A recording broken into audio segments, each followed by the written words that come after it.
Fabian menatap pemandangan di luar kaca mobilnya. Ini memang saatnya ia harus mengakui kalau dirinya tidak lumpuh. Terlebih lagi sekarang dirinya sudah menikah. Jadi tidak ada masalah lagi dengan wanita seperti Ranti yang selalu mengejar-ngejar dirinya dulu. Antar aku ke butik dekat lokasi pesta. Kita cari setelan dulu di sana dan langsung berangkat ke pesta. Perintah Fabian kepada Joe. Jonathan menepikan mobilnya tepat di depan sebuah butik besar di pinggir jalan. Sudah sampai, bos.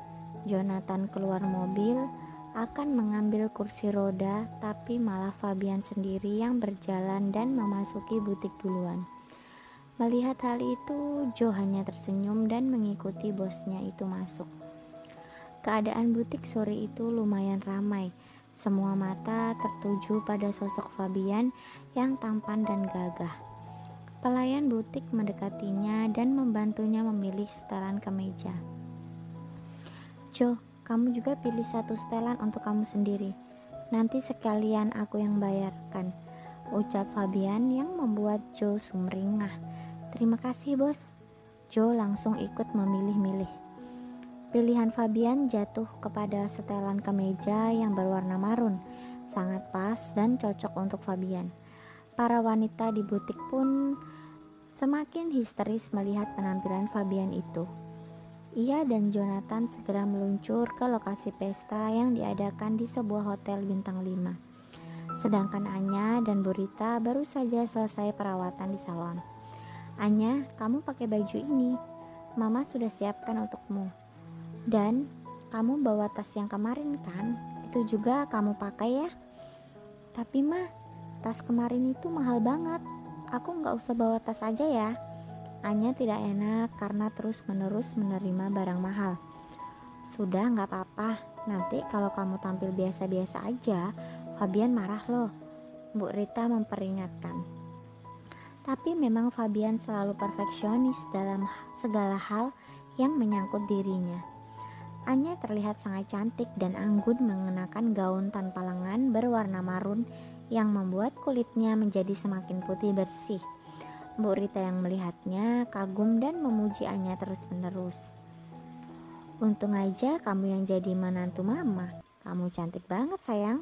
Tidak seperti kakakmu itu, hahaha," celetuk Bu Rita yang spontan karena memang Anya lebih cantik dari Ranti. "Ayo kita berangkat. Taksinya sudah sampai," lanjut Bu Rita yang menggandeng Anya keluar dari salon. Sepanjang perjalanan, Anya merasa tidak nyaman dengan pakaiannya itu. Menurutnya terlalu terbuka hingga lengannya terlihat. Dia sedari tadi memegangi pundak dan lengan tangannya. Tiba-tiba HP-nya berbunyi. Kali ini tetap Ranti yang menghubunginya. "Halo, ada apa kak?" tanya Anya yang mengecilkan volume suaranya. "Ada apa katamu?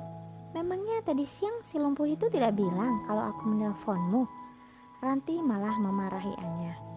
"Tidak kak, Fabian tidak bilang apa-apa. Kenapa kak?" "Kirimkan aku uang, cepat." "Kan aku udah bilang kak, aku tidak punya uang.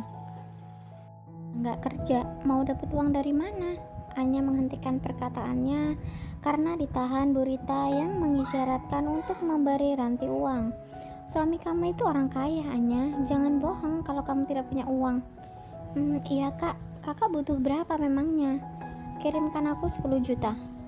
"Kak, uang segitu banyak buat apa?" tanya Anya kaget dengan nominal uangnya. "Jangan banyak tanya, aku butuh untuk ke salon. Uang yang papa berikan kurang, cepat kirim." Ranti menutup teleponnya dan Anya memandang mama mertuanya itu. "Ma, Kak Ranti minta 10 juta, itu kan banyak.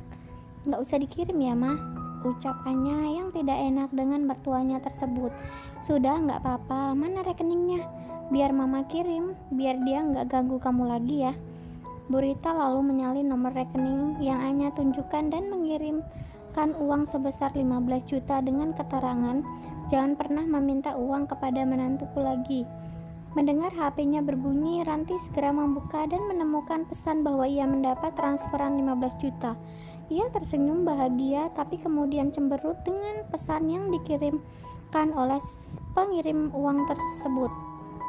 Sialan, beruntung banget sih Anya dapat mertua yang seperti Bu Rita.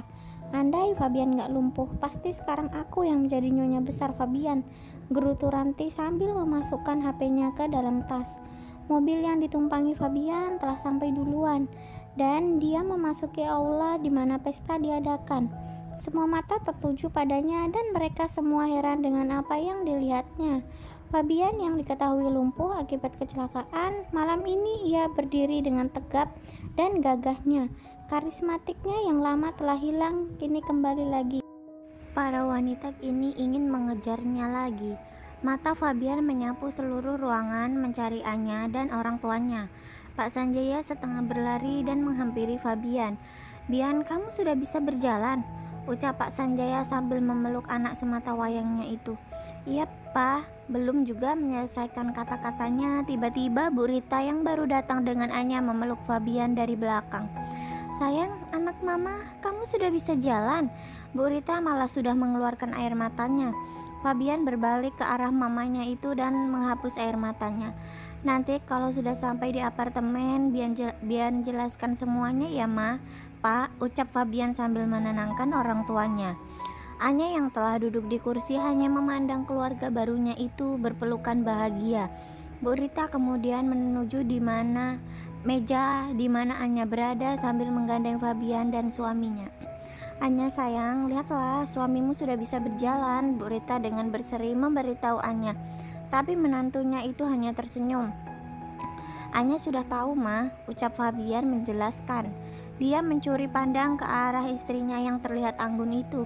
Dadanya seakan sesak menahan pengapnya keinginan untuk bertegur sapa. "Kamu duduk di samping Anya ya." Bu Rita memberi ruang untuk mereka berdekatan karena ia melihat Bian mencuri-curi pandang, tapi Anya cuek saja. Tak menolak permintaan mamanya, Bian langsung duduk di samping Anya, langsung menggeser kursinya mendekati gadis itu. "Kamu gak kedinginan?" tanya Fabian dengan nada lembut. "Enggak tuh, kenapa?" "Kamu kali yang kegerahan," jawab Anya ketus sambil meminum anggur di depannya. Fabian menelan salivanya saat melihat leher jenjang Anya sangat dekat dengan dirinya. Tubuhnya yang putih dan mulus ingin rasanya dia menyentuhnya lagi. "Kamu lihat apa?" Tiba-tiba lamunannya buyar karena teriakan Anya. "Enggak ada, jangan GR kamu," pungkasnya sambil menggeser kursi di tempatnya semula. Musik dansa mulai berputar, banyak mereka menuju ke tengah ruangan untuk berdansa dengan pasangan mereka. Tak terkecuali Anya dan Fabian. "Ayo kalian harus dansa bersama, tunjukin dong kalau kalian pengantin baru yang bahagia," seru Bu Rita yang semangat melebihi mereka berdua. Anya melirik ke arah Fabian, dia takut kalau Fabian tidak setuju. Fabian berdiri dan mengulurkan tangannya ke arahnya. Anya sedikit ragu tapi disambut juga olehnya. Orang-orang di sana yang mayoritas adalah pembisnis se-Asia ikut bersorak untuk mereka berdua. Mereka mulai berdansa dan Fabian mulai membimbing Anya yang memang tidak bisa berdansa. "Ini sulit, Bian. Tidak bisa tidak kalau kita sudahi saja," bisik Anya di telinga Fabian. "Hah? Dasar lemah, haha." Fabian malah mengejeknya. Di saat mereka berdua sedang sibuk berdansa, ternyata ada sepasang mata yang memperhatikan mereka.